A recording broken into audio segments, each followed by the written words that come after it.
Hey, welcome to Wellness Farm Chat. I'm Brooke, your host, and here we'll be chatting about all things homesteading, farming, and wellness. If you are new to this lifestyle or are looking for simple and easy steps to begin your wellness journey, you are in the right place.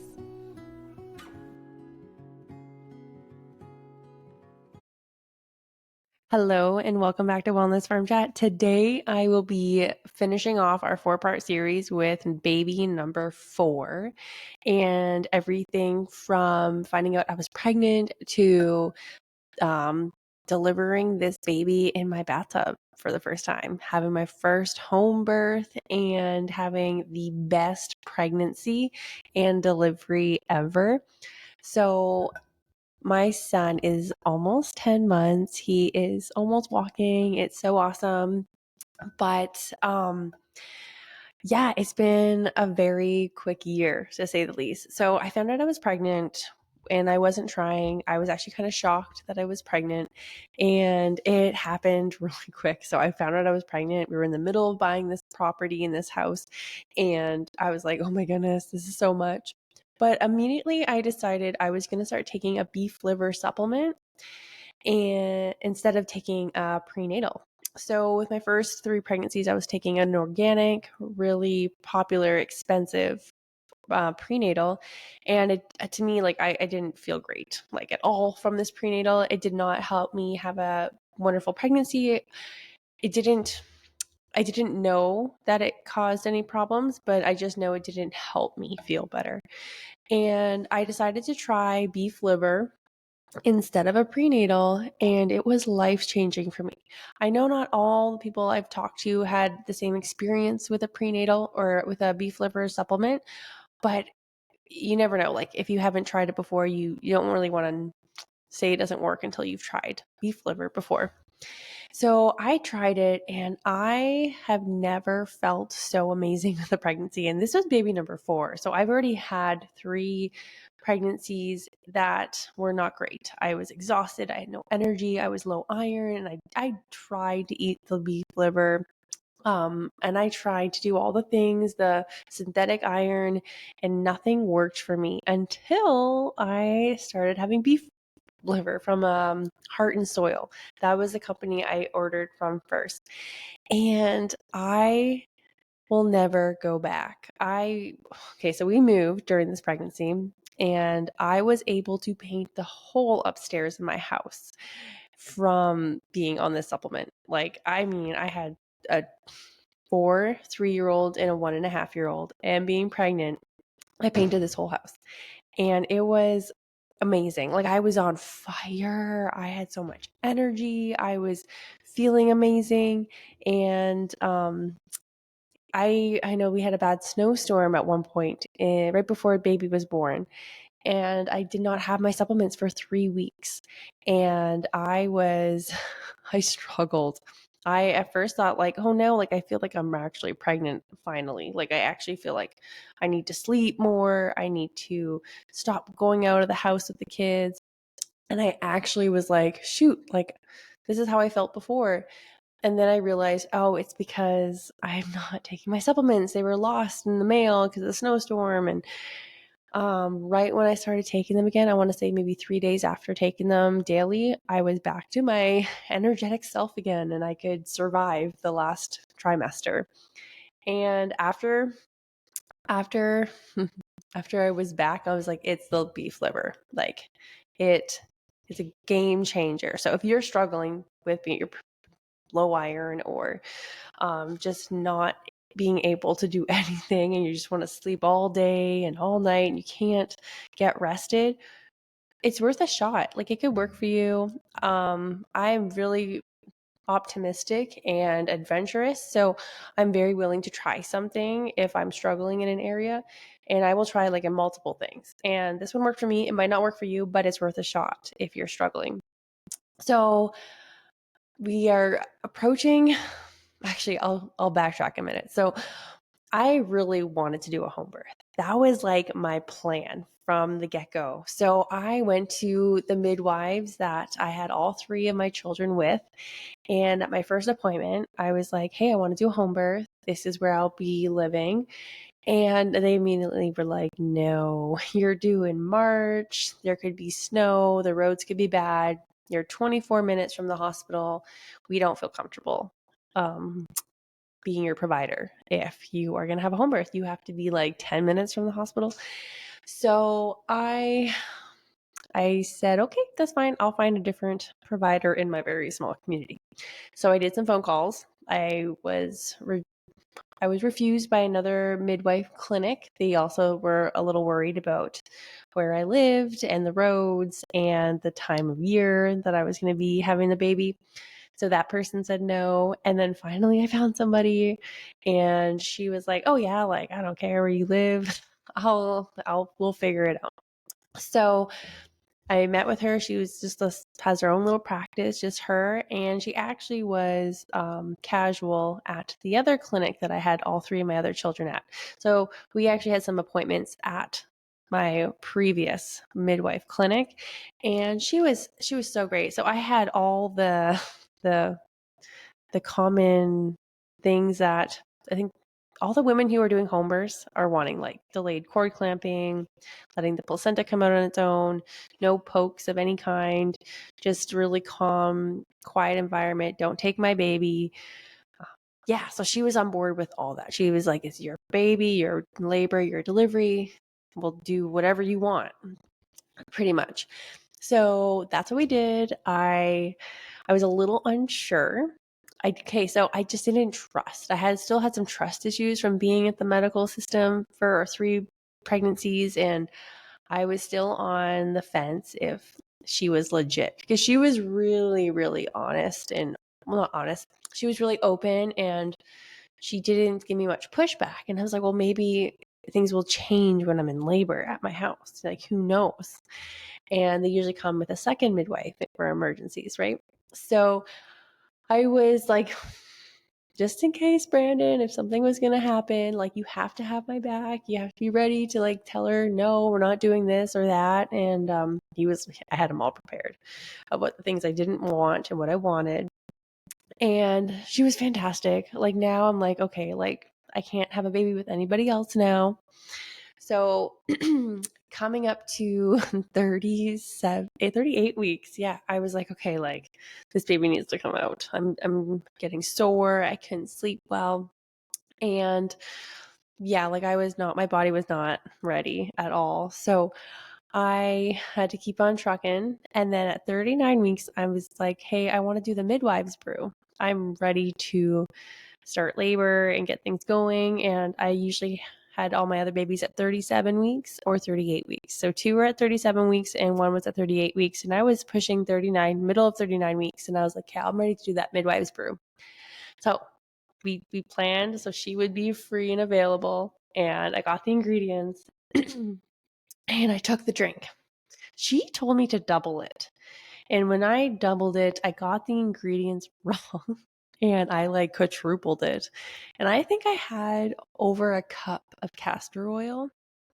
Oh, and if you don't know what the midwives brew is, it's castor oil, verbena oil, which is what I use, not tea, orange juice, and almond butter. And I like quadrupled the ingredients by accident instead of doubling it. And it destroyed me. And I was unavailable to all my children the whole entire day. It was pretty bad, and it did not help get labor started.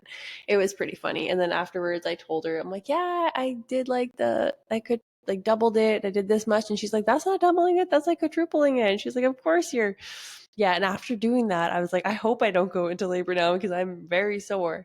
And it was really, really fun. So then I get to the middle of 40 weeks. I'm like 40 and a half weeks. And I'm like, okay, this is getting too much. I've never gone this far. And it's so hard with little kids when you're a mom and your husband's working. So she's like, one night she called me. She's driving through the neighborhood and she's like, hey, can I come check you? So she comes and checks me and she's like, hey, I think I could break your water and we could have this baby tonight. How do you feel? And I'm like, yeah, I'm feeling done. So I talked with Brandon. We got some childcare lined up and she broke my water. It was in my bed. It was so nice just to be home and in my own environment. It was quiet, it didn't smell bad. And yeah, she broke my water. And then her backup midwife showed up, and it was great. It started pretty soon. I don't remember the time. I think she broke my water around 6 p.m. And she did want me to do stairs, and I wasn't keen on that. I did a few. I went up and down like maybe like 3 times, and I'm just like, hey, I'm done. I want to go be alone. I was having contractions, but they weren't super crazy. And I remember sitting on at my bar. We have like a little bar thing in the kitchen. And I was like messaging my friend. She's like, how are you doing? I'm like, oh, she just broke my water right now. I'm just waiting for the baby to come. And it was just so fun and casual and nice to just be home. And then eventually I'm like, hey, I want to go lay down in my bed. So this was probably 7 o'clock. I'm like, I want to go lay down and be alone. I don't want anyone around me. And the two midwives just sat in my kitchen and chatted, and they had dinner. And I go to my room, and I want to say immediately when I laid down, contractions went from a 4 to a 10. And I began to regret every choice I made about being here and not having pain medication. And I'm like, oh, if this is just the beginning, I don't think I could survive it getting any more painful. Like in my head, I was like, I did not think that this was the end. I thought this was like, okay, like I still have a lot of time. And these contractions were so painful. Like I was crying. And I was like scared. So I want to say I had maybe six really painful, scary contractions. And one of the midwives came in, and she was like, hey, I just want to check you. Are you okay with that? And I'm like, yeah, that's fine. And then she's like, let's just go into the bathtub and start the water, and get things like, it might help with the pain. So I'm like, okay. So I go to stand up, and I'm like, oh, I have to go to the bathroom. That felt weird. And she's like, oh, it's just baby's head. Don't worry. So I get into the bathtub. Both midwives leave. One goes to come downstairs in our basement to go to the washroom, and the other one is doing something else. And there's maybe an inch of water. And I look at my husband, and I'm like, I have to push. And I think I had one contraction in the bathtub. And the second one, I'm like, it was like that pushing reflex. Like I've never felt it before. Because in all my other pregnancy or labors, it was like, I don't even know. It was like medically induced. It was just really, really different. And this time it was like uncontrollable. Like you couldn't stop it. And my husband was like, don't push, I'm by myself. And it was really funny afterwards. But yeah, baby came really fast. There was no water. It wasn't a water birth. It was just, I was in the bathtub. And it happened so fast, and it worked out really well. And he came out, and I was like in shock because I don't think anyone thought it was going to happen that fast. I think I had maybe 10 contractions in total. And then he was out from being a 4 out of 10 to a 10 out of 10, and in under 15 minutes, maybe 20. And yeah, I think I was in a little bit of shock when he was coming out. I think Brandon caught the baby, and then I grabbed him, but it was like, what just happened?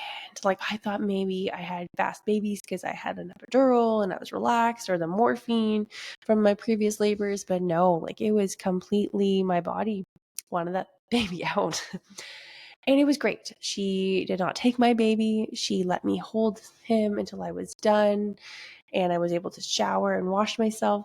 And afterwards, I got into bed with him, and we never took away the cord or cut the cord. I let it just the color to die, and then I waited for my placenta to come out on its own, and it was all just so calm and slow and natural. And that's what I wanted. I was actually anticipating a much different labor, though, in the bathtub with like candles and my essential oils and water, and all the videos I watched from Bridget Taylor, where it did not work out that way. I was deeply disappointed. I wanted to videotape it too, and that did not work out. It was way too fast. And yeah, so it worked out well. I was a little intimidated with all the medical equipment that was brought into my bedroom. I was like, oh, I thought like this natural birth should be more like a few things, but she had my bedroom decked out like hospital stuff, oxygen tanks, needles for things. And I was like, oh my goodness, what's that for? And yeah, like she was prepared for an emergency. And I really respect that because I wasn't really aware. I wasn't really sure. I probably should have been. But when she showed up and she had all her stuff, I'm like, okay, like this actually makes me feel a little more comfortable. And I think the only thing I was uncomfortable with, she had needles laid out. I think they were blood clotting needles to help with that. And it was all for emergency stuff. And she didn't have to use any of it. Everything was super untouched. And the baby was beautiful and healthy, no concerns. And it was a wonderful experience for me. And I think my favorite part was the next morning when I was making myself a coffee, holding my newborn, and my son comes out and he looks at me. He's like, Mommy, what you holding? And I'm like, I'm holding your little baby brother. And we didn't know we were having a boy. And he told everyone that I was having a baby boy for him, a baby brother. And when he's like, let me see, I want to see. And I like crouched down and he got to see his baby brother for the first time. It was just so special. And I'm like, I have to do this again. This is way too special and beautiful to only do this one time. And the way my children are with one another is really beautiful and special. And they are always telling me to get another, for daddy to put another baby in my tummy. And it's just such a beautiful part of life that it's going to end, and but it doesn't have to end yet. So I am cherishing all these little blessings and these little children, and they get to be a part of it. So that was my final pregnancy and delivery, and it was my favorite. It was the best. And I hope that if you're wanting to do something similar, that this is an encouragement to you. And if you tried to do a home birth and it didn't work out for you, that's still okay. Doing things natural in the hospital setting can sometimes be intimidating and scary. So I would recommend having a really wonderful doula and support with you who can advocate for you, because it's a very vulnerable time. And when you want certain things to be done or not done, you need to have people in your corner to advocate. And I know my husband's fantastic at this. And yeah, so thanks so much for joining me today. And I can't wait to chat more next time.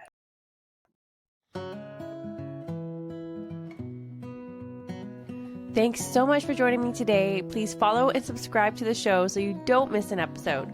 Also, if you could leave a quick review, that would mean so much to me. It is the only way I can truly know who is listening to this podcast and how you're benefiting from the show. See you next week.